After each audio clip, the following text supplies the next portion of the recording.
The world is a beautiful but challenging place to live. And let's face it, life hits hard sometimes. So if you find your hopes and dreams and mental well-being needs a boost, you're tuned into the right podcast. Welcome to Inspire Us with your host, J. Paul Nadeau, a former hostage negotiator turned motivational speaker and acclaimed author of Take Control of Your Life. And now, here's your host, J. Paul Nadeau.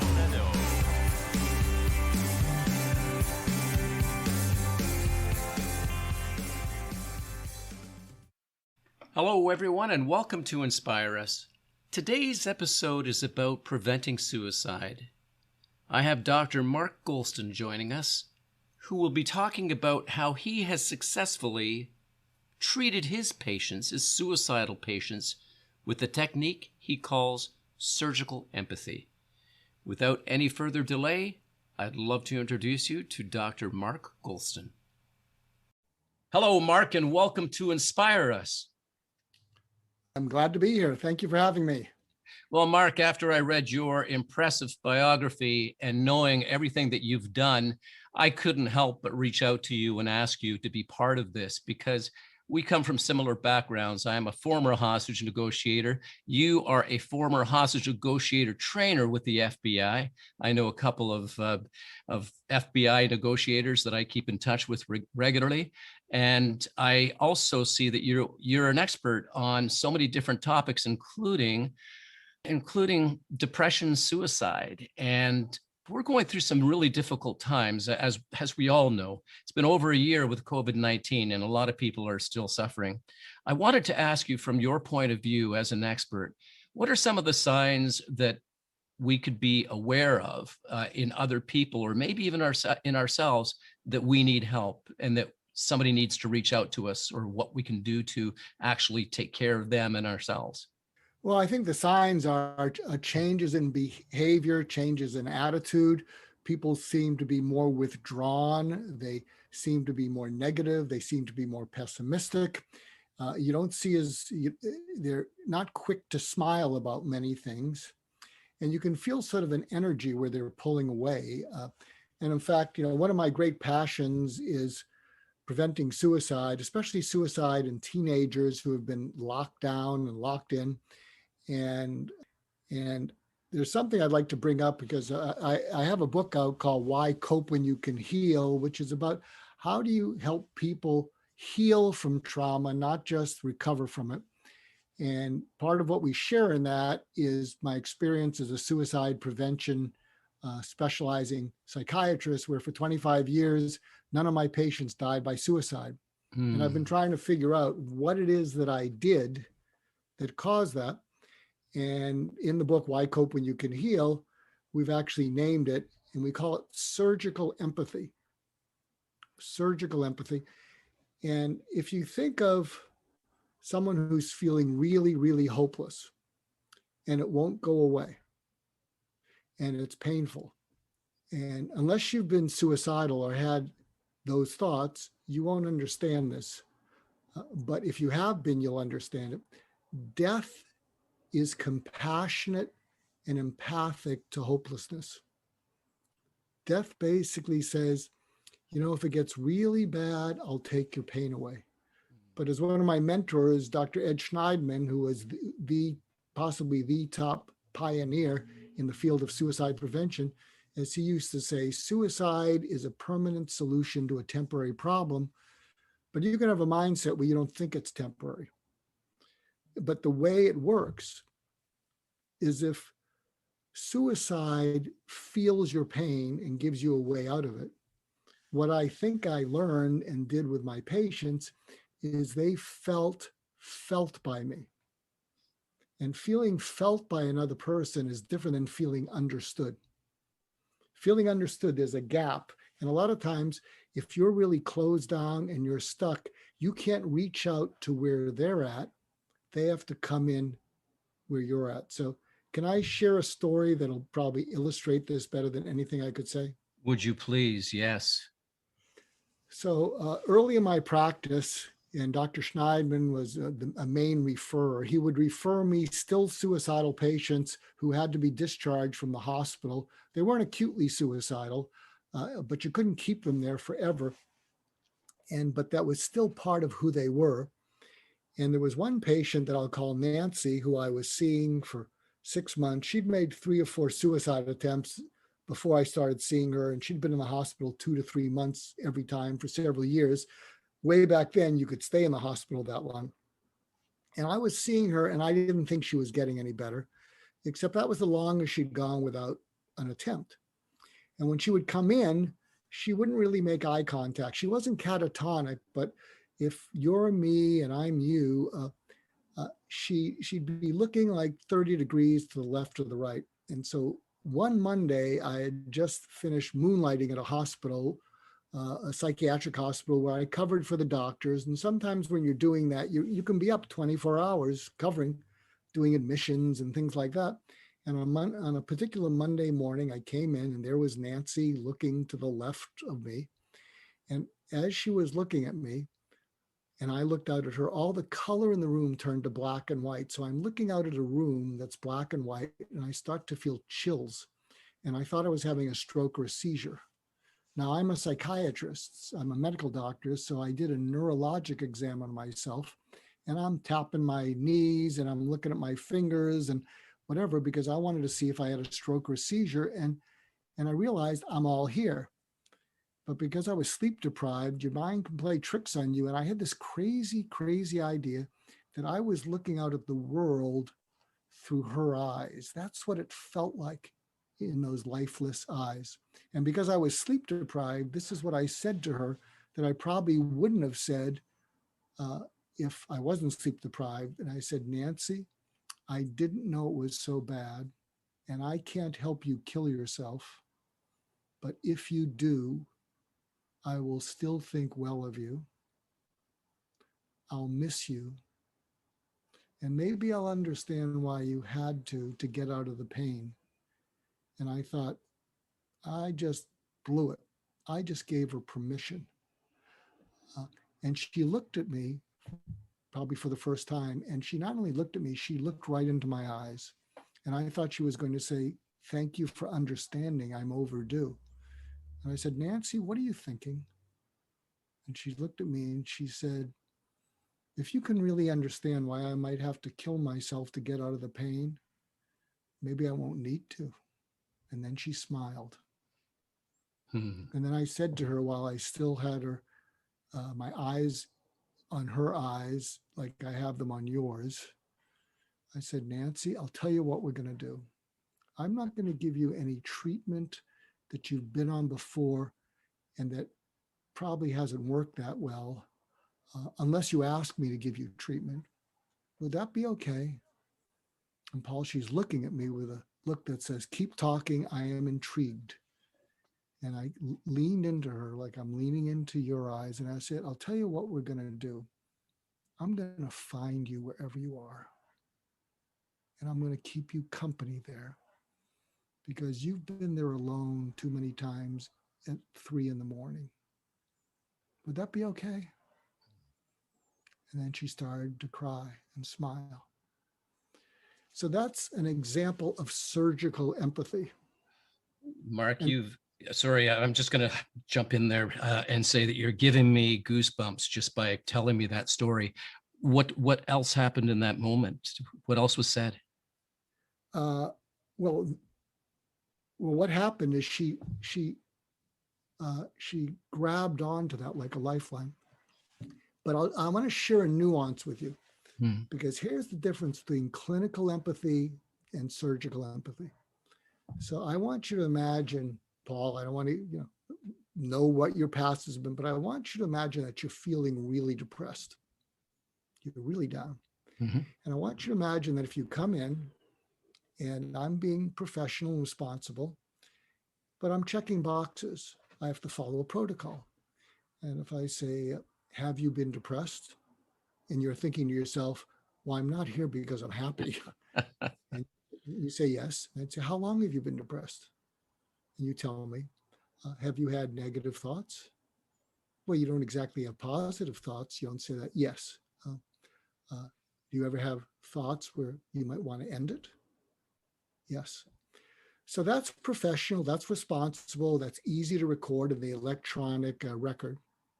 That's clinical empathy. Here's surgical empathy. You come in, we make eye contact and see how it feels differently. You've been depressed recently, haven't you? Yeah.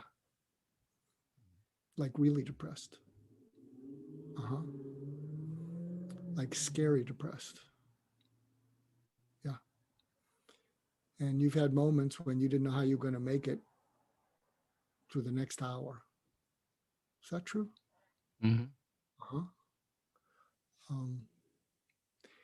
And it's been pretty dicey. You were thinking about, I can't take it anymore. I just want it to go away. Is any of that true? Can you take me to the last time you felt that? And you'll say, huh? It was in the middle of the night where you couldn't get back to sleep and you didn't know how you were going to make it through the rest of the night? Yeah. Paul, tell me about that.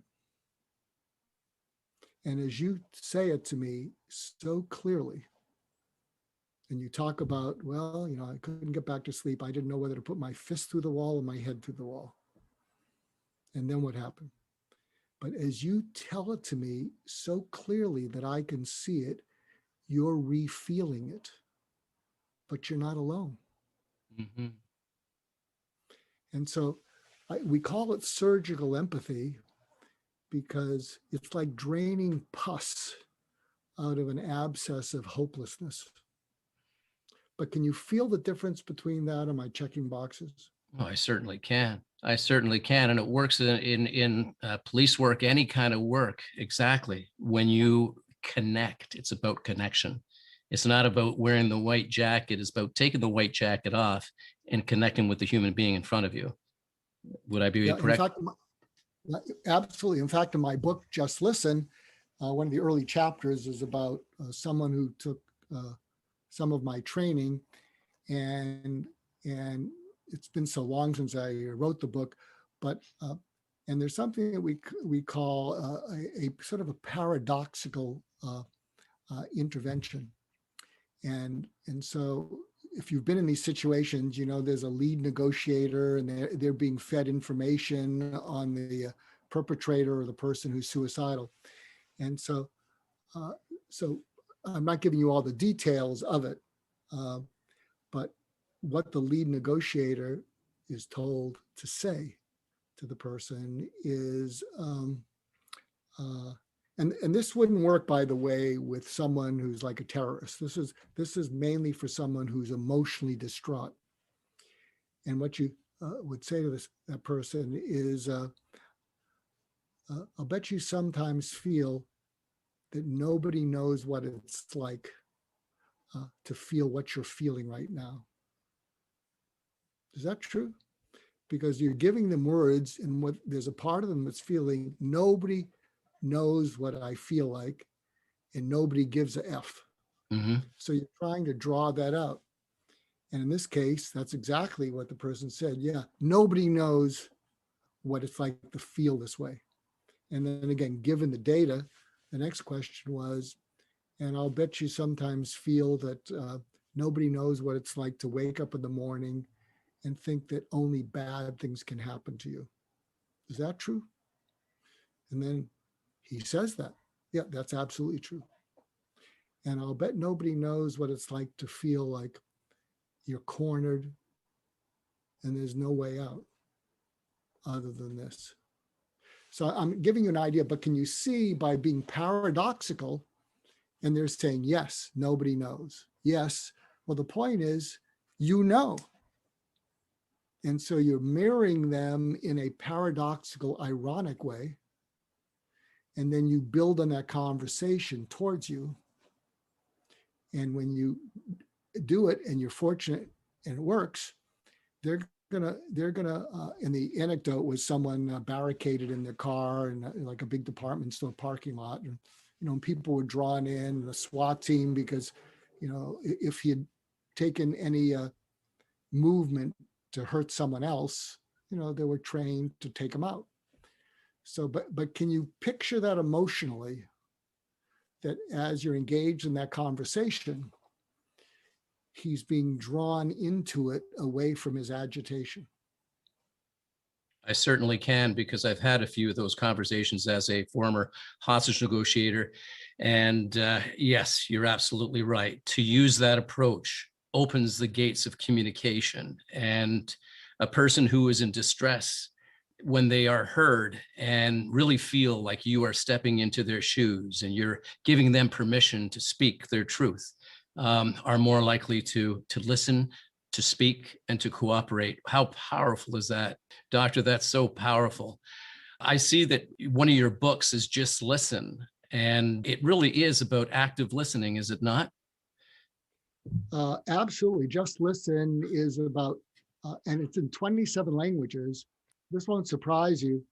I speak on it around the world, and I guess I can use this as a sort of bad humor, but I can't get arrested in America about it. Meaning Americans want to be listened to.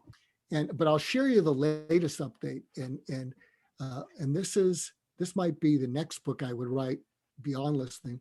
So I spoke in Moscow a little over a year ago with a Nobel Prize winner named Daniel Kahneman. He wrote a book called Thinking Fast and Slow.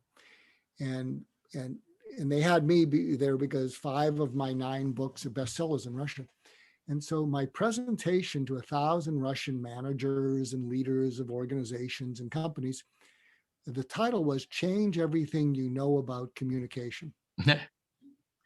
And so, and there's actually some video clips of me doing it on YouTube.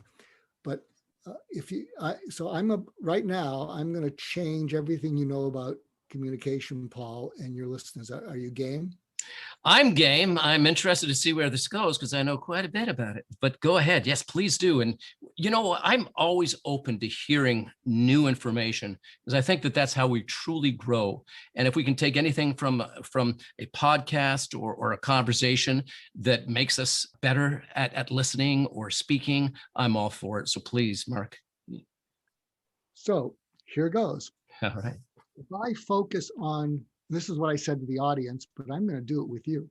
You got it. If I focus on what you're listening to, you're asking me really good, responsible questions that your listeners would be curious about. And if I give bullet points and useful information, people will check the boxes and say, oh, that's pretty neat. I think I can use that. And we'll have an informative but largely transactional conversation if I focus on what you're listening to. But if instead I now put on my FM NPR voice and I focus on what you're listening for, and you haven't told me what it is, but if I get it right, you'll give me everything. Mm-hmm. So tell me how this lands. Yep. So the listening to part of you is, asking me questions, I'm checking boxes. But is this what you might be listening for? So I'll be you. So you're saying to me, Mark, I'm listening for information that will immediately help my listeners have better lives, get through difficult times, and that's something that is doable by them immediately. And I'm listening for that because the trust and confidence and respect of my listeners, I want to honor. In fact, I need to honor it. The last thing I would ever want to do would be to disappoint them and cause them to not trust, have confidence, and respect me. And also what I'm listening for, Mark, is you may have written some great books, but if you're someone who's written books, but you're basically a stiff as a guest, meaning you're so gobbledygook, you're so unusable, I'm listening for something that I'm going to have to protect my listeners from, and then have to go back to you and say, geez, I hate to say this to you, but we couldn't use the podcast, and you're laughing because you've been there. I have. So is that what you're listening for, Paul? That is only part of it, Mark, because I truly am. I'm listening just for something. Let me rephrase this. I'm listening for the truth. And you said it so well, yet I'm not putting too much weight on what my listeners may be thinking about me, because this is not about me. I'm only here, I'm a voice, and I want to make it about you. You're the expert in the room, and I'm listening for what what your truth is, and your experience, and how you deliver that to your audience. Your audience is my audience today. And so really, I make it about you. I'm going to push back. Okay. Because you're not in touch with your inner self, Paul. What you're listening for is can I trust this guy? Does it ring true what he's saying? Because I'm listening for his truth in service of my audience. So yes, you're listening for what I have to say, and you're here trying to give me the chance to say it. But now I could be wrong, but I think you're listening for that in service of providing value to your audience, because their trust and belief in you is important. Mm-hmm. So would you agree to that, or am I off? You certainly are. Yeah. So, what else should I be listening for then, Mark? No, I think we're good to go. But the point is, what I'm saying to you and your listeners, if you can pause, and once a day with an intentional conversation, could be someone in your family, could be someone in business, if you can let go of your agenda, if you can let go of anything you're trying to prove or persuade, and you're just curious about what they're listening for, just being curious about what they're listening for will cause them to lean in, because it means you're valuing what they're saying. In fact, I come up with acronyms, and here is an acronym to build the presence muscle. And if you practice this every day in at least one conversation for a week, it will change your presence to a level that it's never been. And the acronym is what we call the HUVA technique, H-U-V-A. What does that mean? It means that there's a conversation coming up, and at the end of the conversation, and your intention is to be present. What does that mean? That could be a client, a customer, someone in your family. What it means is that from their point of view, they felt heard out by you, they felt understood by you, they felt valued by you, and they felt that you added value to what they had to say. And the way you demonstrate that you've heard them out is you don't interrupt them to one-up them or Shanghai it or fulfill your agenda. So they feel heard out. The way you demonstrate that you understand them is you ask them to elaborate on something. So you've already done that with me. And so you say that again. Or what do you mean by that? Could you go into that? Mm-hmm. That means you're seeking to understand. Mm-hmm. And then they feel valued by that, because you might say in a genuine way, that thing you just shared or what you're talking about, I can already see how that could help people's lives. In fact, I took notes. Mm-hmm. Mm-hmm. And then adding value, you might say something, you don't have to, you could say, have you ever thought of what you're doing, taking it in other directions that would truly, value what you had to say? Mm-hmm. Mm-hmm. And I think if you do this intentionally, what'll happen is they will cave into you. And here's the advice. You can't beat up on yourself when you try the HUVA technique and find yourself lacking in either hearing them out, understanding them, valuing them, or adding value. because it doesn't come naturally, but you can build the muscle. And when you build the muscle, what's going to happen is you're going to notice people coming towards you as opposed to they're nodding and smiling politely. And they're not saying yes. What they're saying is, I've heard enough already. I'm just being polite. Right. Okay. Oh my, I love that. HUVA. So true. Mark, I mentioned your book, Just Listen, because I just released my third book and it's called Just Ask. And when you put those two components, I'd love to put your book beside my book, Just Listen, Just Ask. Because when we ask those clarifying questions and when we do mirror the other individual and we do ask, hey, if I understand you correctly, what you're saying is this, it does bring that human connection so much closer. And what you've given us today, Mark, are such valuable tools. And halfway through our conversation, you were so eloquent in the way that you put it. Are you looking for the value? Are you looking for this? Are you looking for that? My audience is their cup of understanding has been filled today because communication, especially in these times, and I shouldn't say especially in these times, and please, I'll strike that especially out, in any time, to understand another human being and to really listen to another human being gives them an opportunity to step forward. And if anything, you pointed out something very important earlier on. It's not that people want to kill themselves. It's just that they cannot stand living in that state that they're in.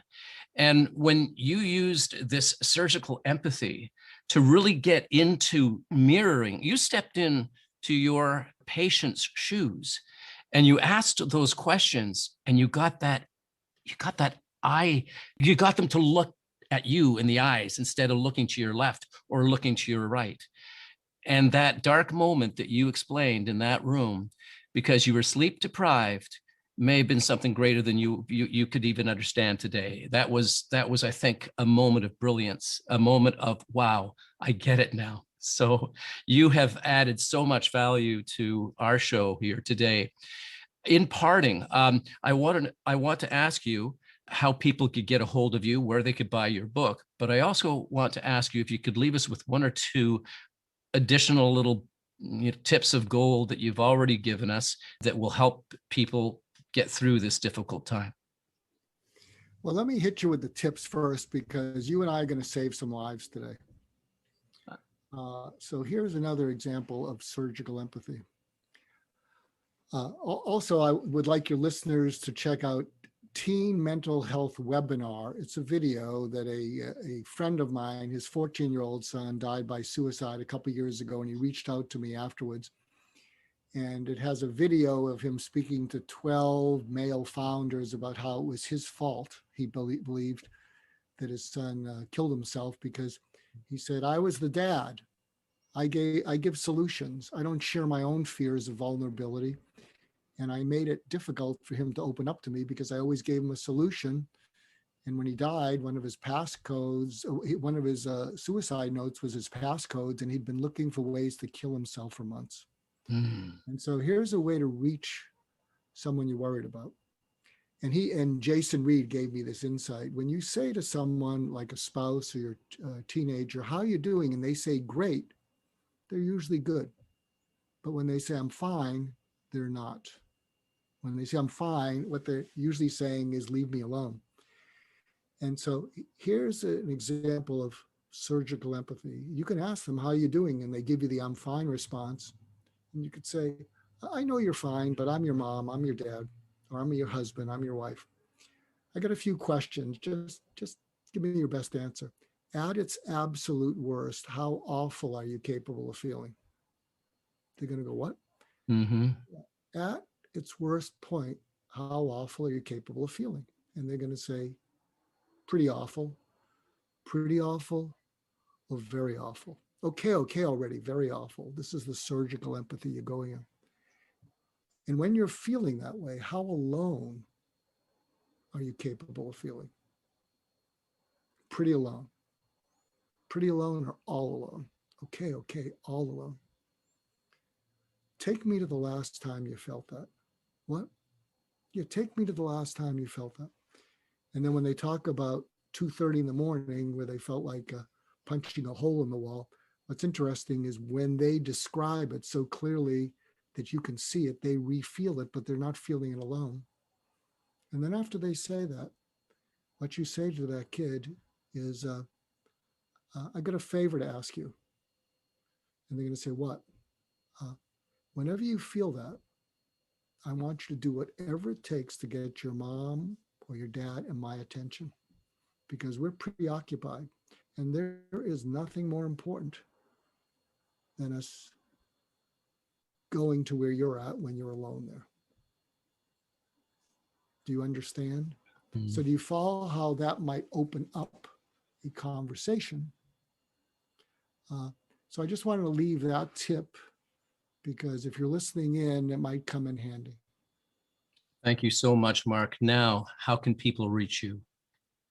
So I have bloggeria, which means I'll tell you, I had a mentor named Warren Bennis, and a big leadership guy. And when I turned 60, I'm in my early 70s, but when I turned 60, I said, Warren, I think my life's over. It's all these younger people.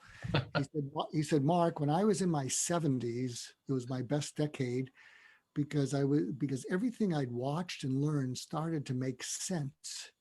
And, and I didn't particularly care if I offended people. I didn't go out of my way to do it.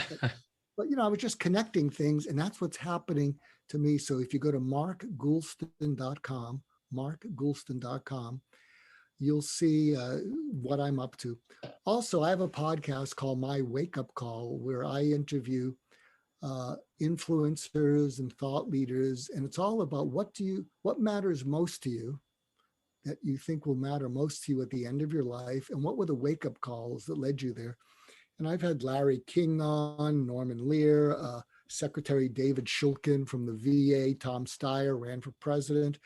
I'm due to have Jordan Peterson on. So I get some pretty interesting guests, and they all open up. And then also I do a LinkedIn live show called No Strings Attached, where my guests and I give away tips that are immediately usable, and there's no strings attached. You want to make a course, you want to monetize them, you don't owe my guests or me anything. And that's why it's called No Strings Attached. Thank you, Mark. I am going to put all those links in the show notes. And for everyone who is listening to this, I am so pleased that Dr. Mark came on to the show today, and he has left us with such great value. And be aware, it is about listening. It is about being that surgeon. It is about making those inquiries and having exploratory dialogue with the people that you love, because sometimes you don't ask the right questions. Dr. Mark, thank you so much for coming on the show. And I am so glad that we connected, and I'm going to follow you. And thank you again. Well, I hope I nailed what you were listening for, or else we got to redo it. Oh, you know what? I nailed it, but I'd love to redo it just to have you back on for a second show, which I'm thinking of, because you are just a world of knowledge, and I thank you for that. It's been a great show, and you've made it. So thank you very, very much for your time and for all your expertise today, because I think we are saving lives, and you brought that into the show today. Thank you. Well, thank you. There's nothing better. I've heard there's a story, I think it was at the end of Schindler's List, that said, whoever saves one life saves the world. So that's my mission. That's a beautiful parting note. Thank you, Doctor.